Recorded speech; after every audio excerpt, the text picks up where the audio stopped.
thanks for coming back and joining us. It's been a really interesting morning so far.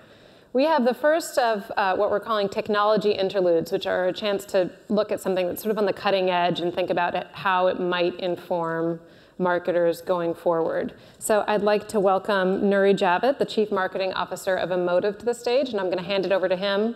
He'll tell you about what he's wearing on his head, and then we'll take some questions. Hello. Thank you very much for having me here.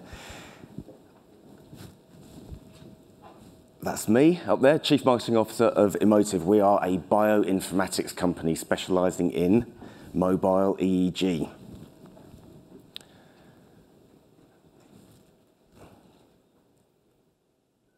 There we go. So mankind has spent millennia trying to decode the human brain. There's been a huge amount of research and resources, and we still know very little about it relatively. 3 pounds of pure potential. It's quite an incredible machine.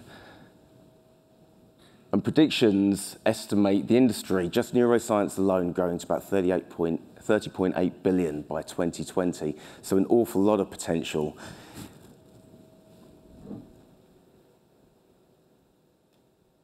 I apologize. There we go. So you guys know that you're familiar with all the devices we use in marketing. We employ the services of neuroscientists, neurologists, psychoanalysts, psychologists. We use questionnaires, all sorts of data coming in, machine learning, ultimately to try and understand our customers, to predict their behaviors, and ultimately, hopefully, to influence their behavior. The science and even branding of some of our marketing deployment technologies has given brand marketers a bit of a safety net, you could say, for our campaigns. And I wonder whether we may have become increasingly risk-averse as a subsequence. We favor anything that we can measure and we can measure quickly. Look at the rise of companies like Domo.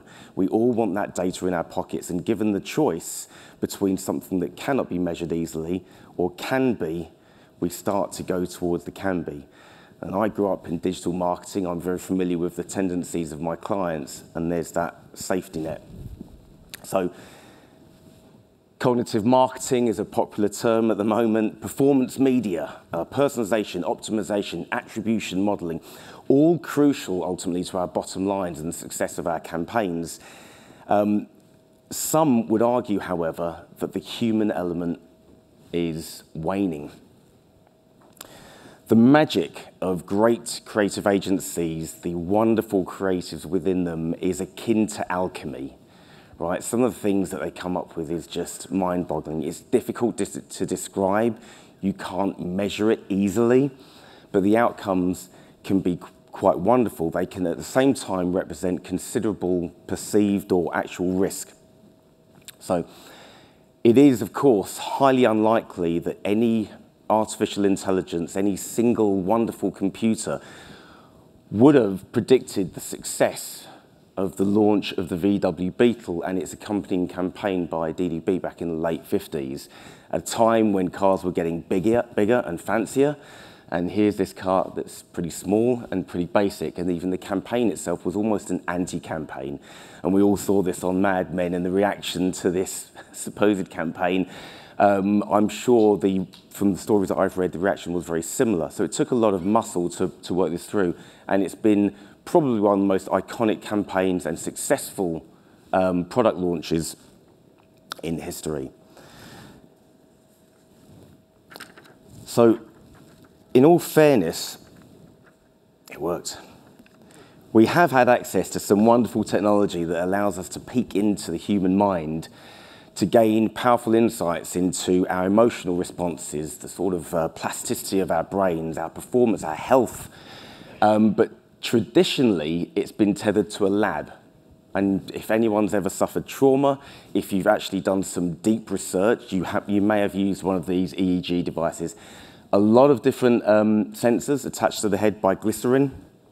If anyone, I used to play rugby, so I've had this a couple of times, sadly.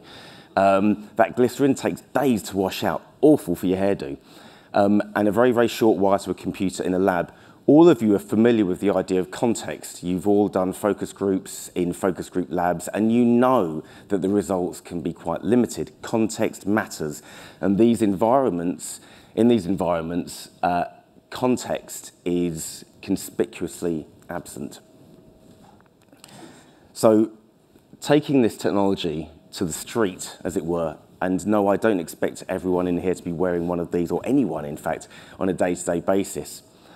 But having the ability to easily take it to the street means that we can start to build context very, very effectively. And we can examine our relationships with brands, with products, with media, entertainment, pretty much anything, and assess our connection to them so that we are building not just our responses, but also a sense of contextual data. And in fact, you know, the wearables industry is growing rapidly. We're starting to see some really interesting developments with convergence. I'm sure half the people in here have some sort of wearable. And in fact, some people are wondering whether the iPhone itself is a wearable at this point, considering we have it in our back pocket or our purses constantly. And we measure multiple inputs across almost every part of biometric sensing. So engagement, frustration, focus, attention, visual responses, heartbeat, sweat, motion, head position, and all in a format, a data format that we can understand and could be described as the truth.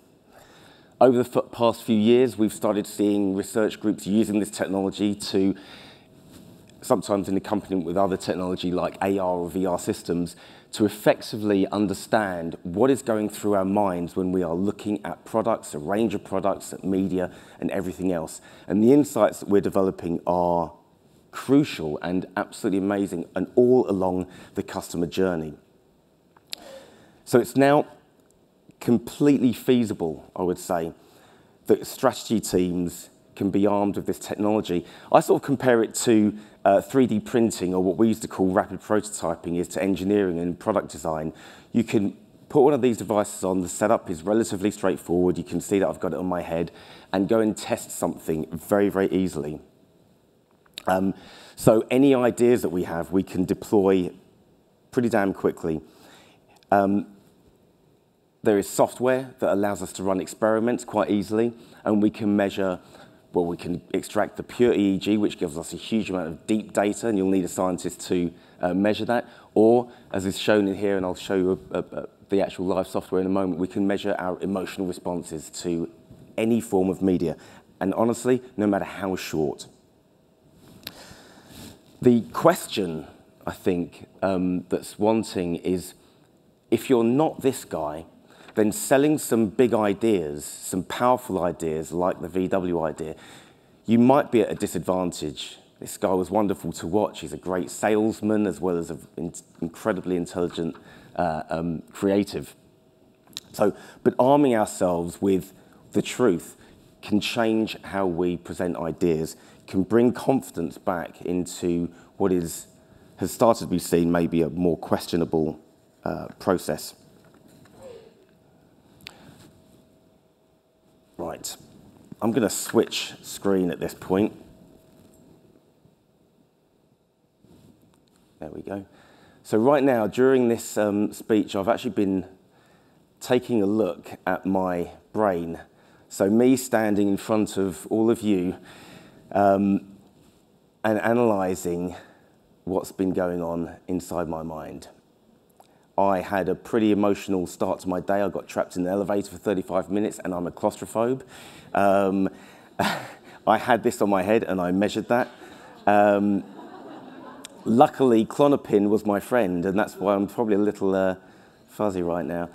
But this is a simple visualization tool. It's measuring the electrical impulses across my brain, across all cortices and 4 major frequencies. There's a huge amount of activity across my brain. Most of it is executive function, the frontal lobe, me figuring out what I should be saying next. I can't remember what's on my page. visual stimuli, the occipital cortex, motor cortex as I move around, which is in the middle of the brain. The 4 frequencies do different things. They're active particularly when we're engaged or drowsy or whatever it might be. The clonopin probably has had some effect on my brain as well. But these recordings go, that's not a controlled substance, is it? Talking about it, I'm sort of worried. I live in California now and it's a little bit different there. So we have, there we go.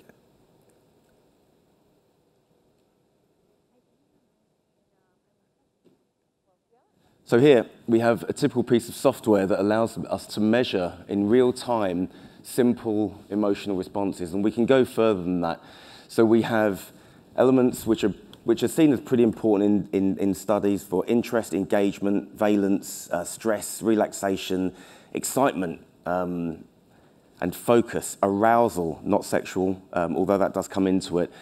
Fatigue we can measure, which has been hugely important for the military recently and first responders. So there's all sorts of different emotional responses depending on what you want to measure that we can load in. And the results become incredibly interesting. The top is a shorter epoch, the bottom is a longer time scale. So all of this data helps support what is going on around us. Can we flip back to my presentation?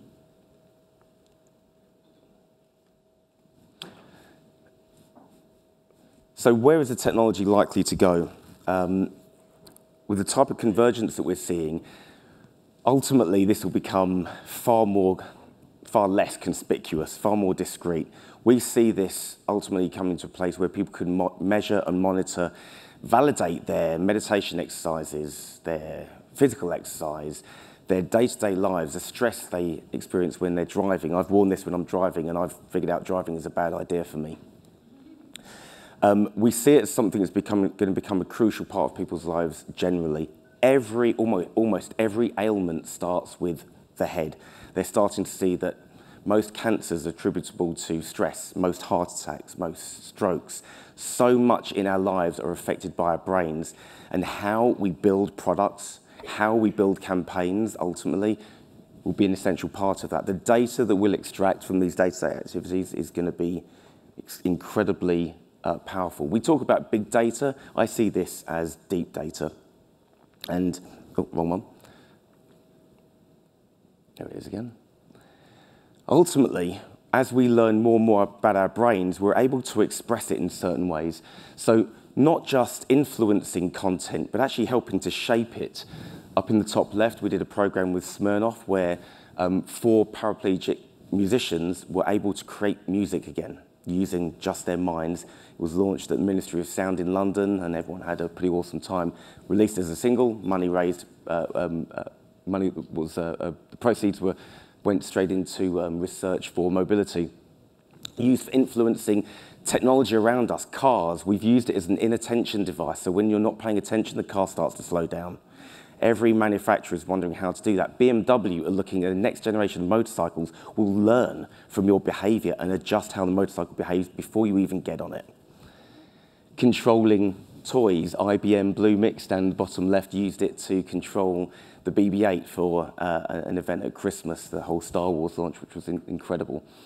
And in the bottom right, being part of the Internet of Things, a big project with Accenture and Philips Healthcare to build a control device for a smart home. So not just extracting information, but then using that information to influence the world around us. How will that shape product? We're working with Autodesk at the moment to build a car designed entirely by your mind, a custom car, if you will. So before I go off this, I mean, they say that Mozart created almost entirely from his mind without anything getting in the way. I think the outcomes could be pretty powerful. And as we go more and more into machine learning and optimization of media and the finer elements of measurement, I hope that devices like this can bring a huge amount of power back to some of those risky and big ideas, ideas that ultimately could represent a paradigm shift for creatives, for agencies, and for the brands themselves. I think with this technology, we can become an important part of what I see as the cognitive era. That's me? Well, that's not me, but that's me. Thank you.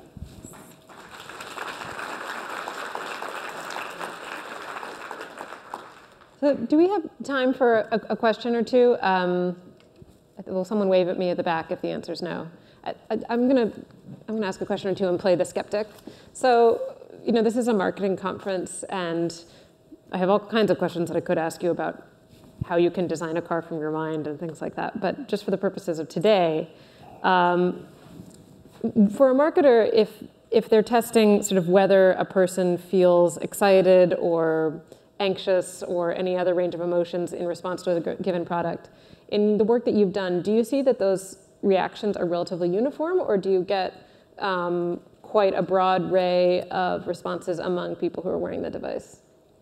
An incredible array, and a lot of it also depends again on that context, what's been going on, what the environment they are. One of the things that has been discovered, I don't know if you guys read, that there is actually physically, there's no difference between a man's brain and a woman's brain. So sort of dispelling some of those myths about man and woman. However, our responses to media are wildly different. So whether it's long-form media, short-form media, adverts, man and woman, and something we probably know as well to some degree. So there's two basic camps, but then that goes deeper. Cultural systems come into play. So we've seen a huge variance. And so as a marketer, how do you deal with those different data points? And I'm sure this applies more broadly to, in general, when marketers are getting different data from different sets of consumers, there are lots of mixed messages. So how does one grapple with that? Well, I think the work that's already been doing in building profiles, on a very individual level, this can be overlaid with that. So it starts to inform the data that we're already capturing to a greater degree. And we don't need, it's absent of any sort of cognitive bias. It's the information is the information. It's what your brain is doing. It's the truth. Okay, well, I'm going to leave you with that and let people pounce on you at lunch and see if they want to try it on or, I don't know, ask you at least a little bit more about it. So I hope the conversation continues. We're over our time, but thank you so much for giving us a rundown of what's to come. You're welcome. Thanks. Cheers.